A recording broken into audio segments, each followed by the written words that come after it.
SM Bacolod. Yan o.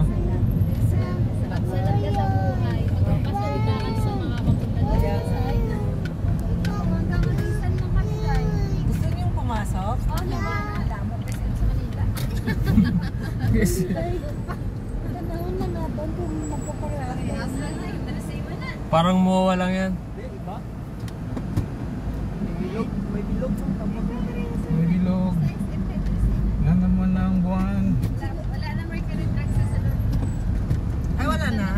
Wala Wala naman talaga. Kasi may pansin mo lang mercury drug. So na niya kay before by si Henry Sig to nagbalik sa kapaisang ng lugar ng istorya. Sapatos.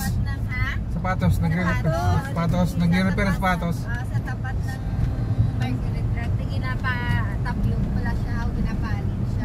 Tapat ng ano, SM. Nanay niya nagkasakit tapos humingi siya ng tulong sa mercury. Oo, naglilinis siya ng sapatos.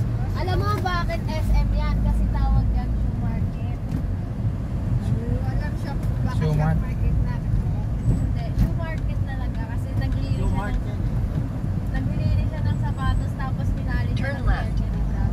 Kasi doon siya umupo. Doon siya umupo sa harap ng Mercury.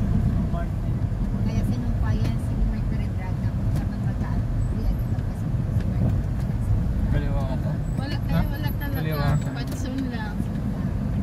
Tsaka may isa pa, yung parang kahawig din ng Watson guy, yung dulo. Oh. Sa drug. Oh, yun. Yun din nakaano sa... In 200 meters, turn left. Hindi, tama yan. Doon, yung sa pinaganoon na truck. Ito na kami sa Pier. Port Bacolod. Port of Bacolod. Galit siya sa Mercury. Dito. Yan. Pinagpapasok ko.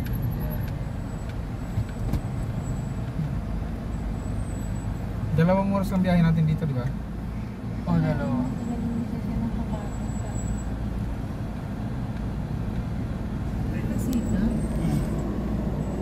Bacolod Real Estate Ayaw na pala siya. Turn right. Corporation. Ito nakikita ko. Gusto mo maglinis ka ng sapatos, baka maganyan din yung kapangalan mo.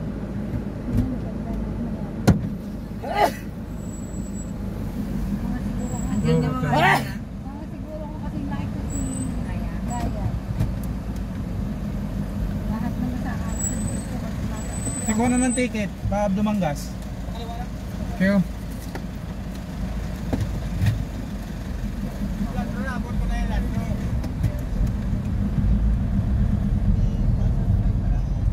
Kaliwa daw.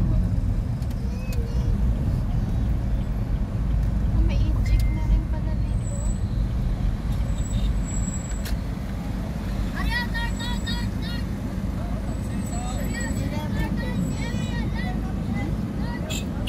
Baka doon to. Process flow for Roro passenger. Ito, ito. Yan. Kuya.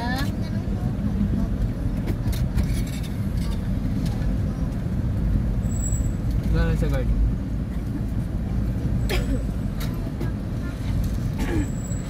Oo. Sige.